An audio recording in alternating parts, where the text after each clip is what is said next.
If you're seeing this video, there's a pretty good chance you've seen my video on the cult of Trump, which is getting some very good traction thanks to you all.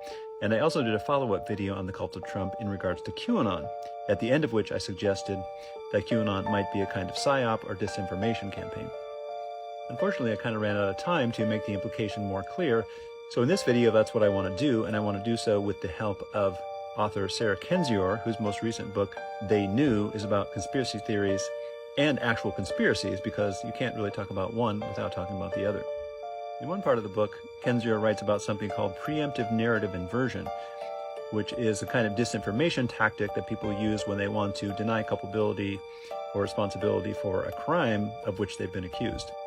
So the idea behind preemptive narrative inversion is to get ahead of the story before it even really drops and say, I didn't do that thing that people are about to accuse me of. In fact, I am the victim of a witch hunt, let's just say.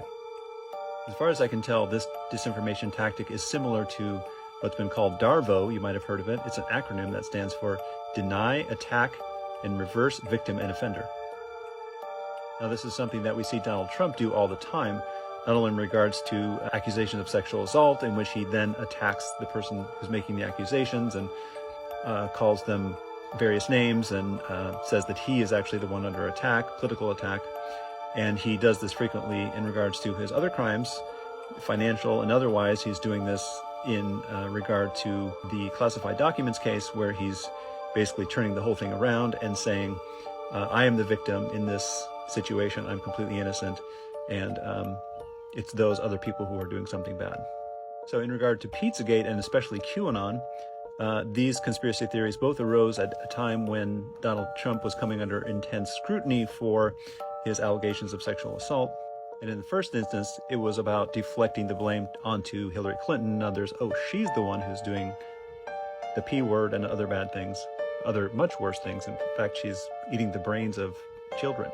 And in regard to QAnon, which came to public attention right about the time that Jeffrey Epstein was arrested and detained and scheduled to go to trial and perhaps spill the beans on Trump and lots of other people, isn't it strange that Trump suddenly became not a perpetrator of sexual crimes, but a savior, somebody who has come to save the world from those evil pedophiles who happen to be the Democrats.